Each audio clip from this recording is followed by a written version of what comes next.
আসসালামু আলাইকুম। সবাই কেমন আছেন? আশা করি সবাই অনেক ভালো আছেন।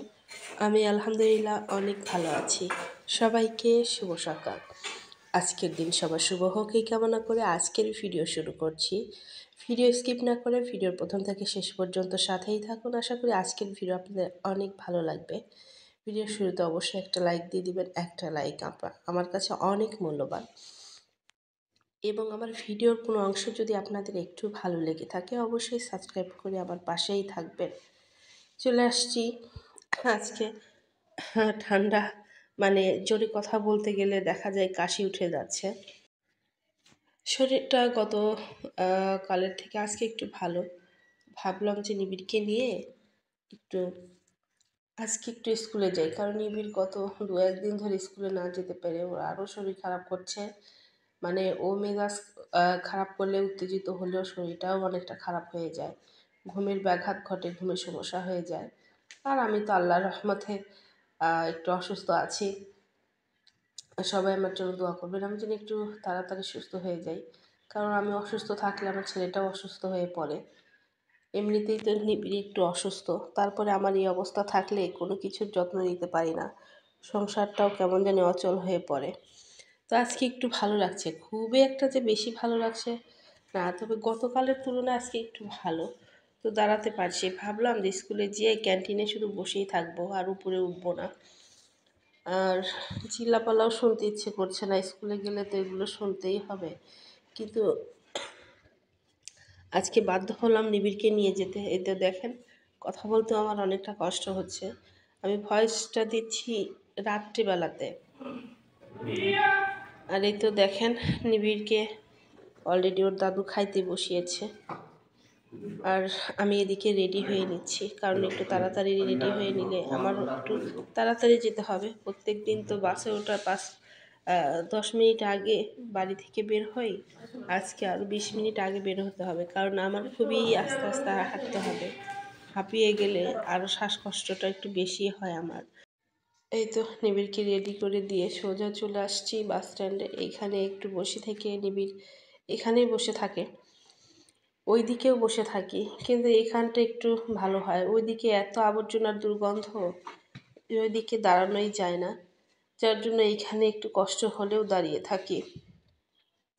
তার 2 মিনিটের মধ্যেই গাড়ি চলে আসবে, তারপরে সোজা স্কুলে যাব। নিবিড়ের দেখেন চোখে মুখে ঘুম। আজকে স্কুলে যাচ্ছি আর ওর চোখে ঘুম চলে আসছে। তো বললাম যে দুদিন স্কুলে যায়নি, ভোরবেলা উঠেই তুমি আমার উপর স্কুলে যাওয়ার জন্য অত্যাচার শুরু করে দিয়েছিলে, আর আজকে তোমার ঘুম লাগছে। তো এর কথা শুনে ওর একটু মন খারাপ হয়ে গেল। সত্য কথা বললে একটু খারাপ লাগেই, যে যতই অভ্যাস হোক। এই তো স্কুলে আজকে অফিসার আসছে, শিক্ষা অফিসার আসছে ভিজিট করতে। তো তারা উপরে আছেন। তো সবাই গেছেন, পুরো ক্যান্টিনটা একদমই খালি, সবাই মিটিংয়ে আছেন। আমিও ছিলাম, কিন্তু আমার খুব একটা ভালো লাগেনি, খুব খারাপ লাগছিল। তাই স্যারকে বলে নিচে চলে আসছি। স্যারও বললো যে আপনি অনেকটা অসুস্থ, নিচে চলে যান। তবে নিচে এসে একটু কিছুক্ষণ এখানে একটা বিছানা ছিল, ওখানে অনেকটা শুয়েছিলাম। যারা ছোট বাচ্চা নিয়ে আসেন তাদের জন্য শোয়ার জায়গা করা আছে, ওখানে শুয়েছিলাম কিছুক্ষণ। আর এই তো স্কুল ছুটি হয়ে গেছে, নিবিড়কে নিয়ে সোজা চলে আসলাম। এখনও বাড়িতে যাইনি, বাসেই আছি। আর 2 মিনিটের মধ্যেই পৌঁছাবো। এদিকে বাসে উঠলে নিবিড় আর পিছনে আর একটা ছেলে আছে, খুবই দুষ্টুমি করে ওরা দুজন।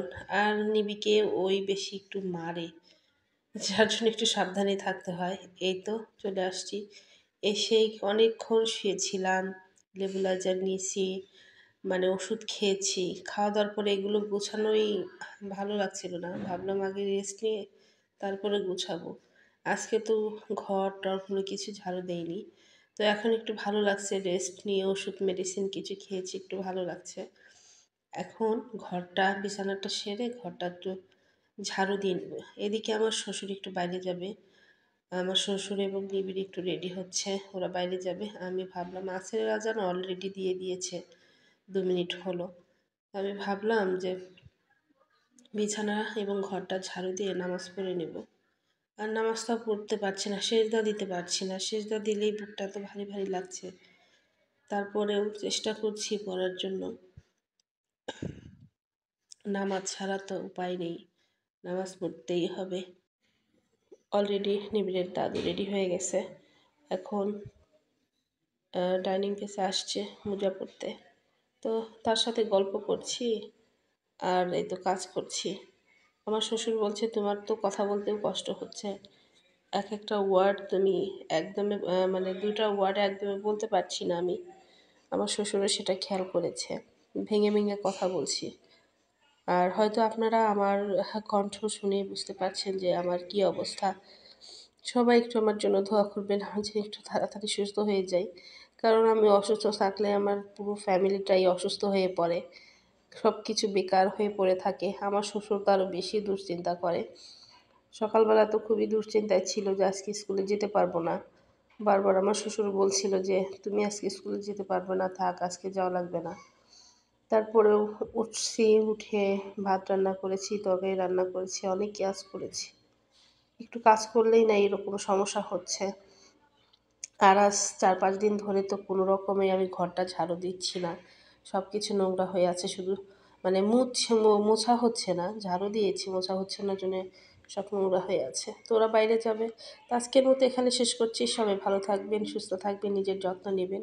এবং আমার ভিডিওর কোনো অংশ যদি একটু ভালো লেগে থাকে অবশ্যই সাবস্ক্রাইব করে আমার পাশেই থাকবেন। সবাইকে আল্লাহ হাফেজ।